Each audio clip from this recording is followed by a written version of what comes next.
Nabi dan para sahabat biasa membaca doa ini dalam sholat-sholat mereka, baik sholat wajib maupun sholat sunnah. Sampai-sampai ada ulama yang mengatakan membaca doa ini wajib, Pak. Sehingga ulama ini pernah menyaksikan anaknya sedang sholat sunnah, tidak baca doa ini, disuruh ulang sholatnya. Nabi bersabda, "Idza tasyahhada ahadukum falyasta'idz billahi min arba'in."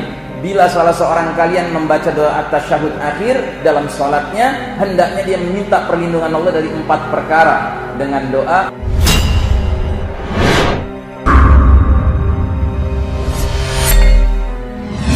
Ya, perlu digarisbawahi, Dajjal itu bukan turun, Dajjal nggak dari langit.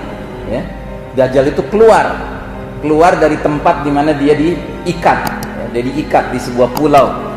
Yang pulau itu pernah dikunjungi oleh seorang pelaut Nasrani berkebangsaan Palestina bernama Tamim ad-Dari.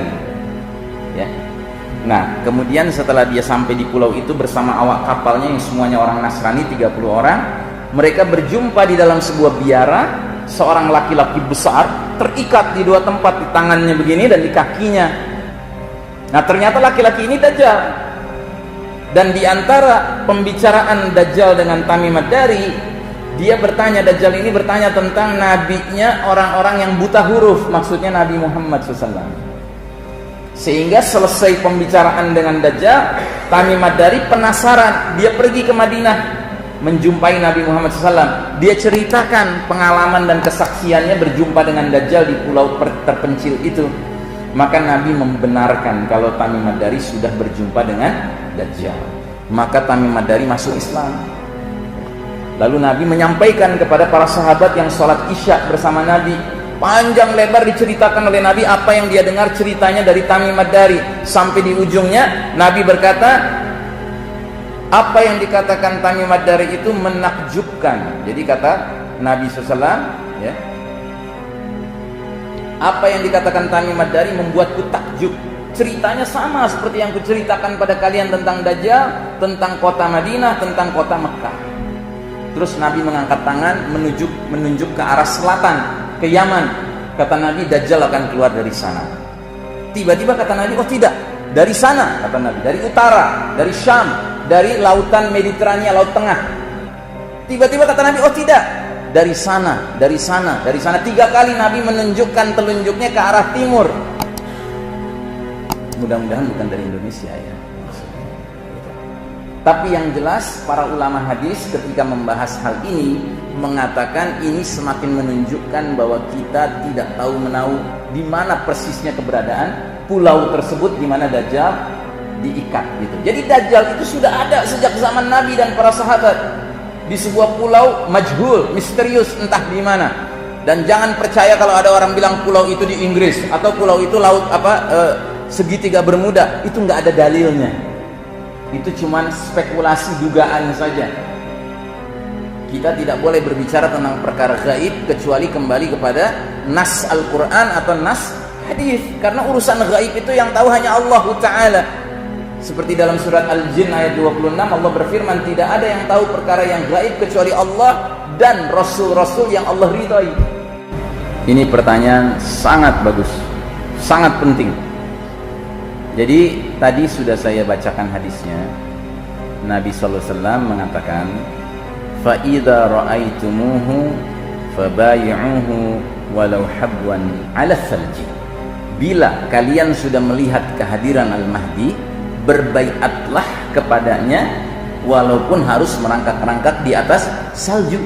Berarti ini perintah, ini komando dari Nabi SAW bahwa kita semua harus mulai mempersiapkan diri berbaiat kepada Al-Mahdi ketika Al-Mahdi muncul.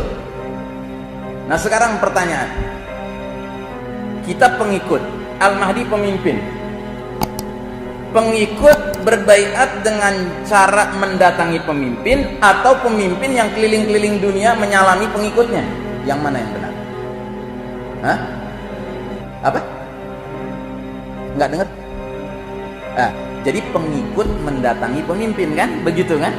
Berarti kesimpulannya apa? Berbaiat kepada Al-Mahdi nantinya menuntut kita melakukan hijrah. Itu paket, Pak. Berbaiat kepada Al-Mahdi itu paketnya berhijrah.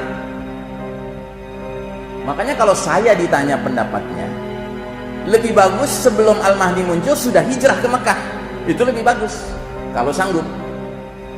Sebab kalau seandainya kita menunggu-nunggu, tiba-tiba Al-Mahdi muncul, ya kan, kita dapat kabar ada pembenaman pasukan, berarti benar ini Al-Mahdi, kita mau berangkat nggak bisa bikin paspor, dilarang. Kan mungkin nggak? Mungkin nggak? Mungkin. Nah makanya saya katakan hadis ini hadis yang mestinya kalau kita kunyah-kunyah bener Pak, ibaratnya bisa membuat kita nggak bisa tidur malam Pak, karena khawatir kalau Al-Mahdi munculnya dalam waktu yang dekat. Jadi begitu Pak ya, paket berbaiat pada Al-Mahdi itu menuntut kita ya hijrah. Lalu bagaimana nasib mereka yang tidak berangkat? Yang tidak berangkat, dia akan berhadapan dengan Dajjal. Karena Dajjal ketika muncul di hari-hari awalnya, hari yang seperti 1 tahun, hari seperti 1 bulan ya, dia itu di wilayah-wilayah yang jauh. Dia tidak ke tengah. Yang tengah itu, yang rame itu adalah Al-Mahdi dan pasukannya membebaskan negeri demi negeri.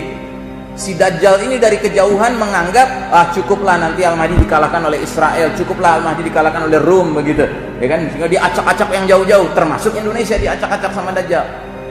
Nah tinggal pilih deh, mau gabung sama Al-Mahdi, ikut jual beli sama Allah Ta'ala, atau mau nongkrong di sini cuma akibatnya harus berhadapan dengan Dajjal. Padahal Dajjal itu adalah a'zamul fitnah, fitnah yang paling dahsyat sepanjang zaman. Dan saya lupa mengomentari pertanyaan saudara Rustam tadi. Benar, Nabi bersabda, idza tasyahhada ahadukum falyasta'idz billahi min arba'in. Bila salah seorang kalian membaca doa at-tasyahud akhir dalam salatnya, hendaknya dia meminta perlindungan Allah dari 4 perkara dengan doa Allahumma inni a'udzubika min adzabi jahannam wa min adzabil qabri wa min fitnatil mahya wal mamati wa min syarri fitnatil masiihid dajjal.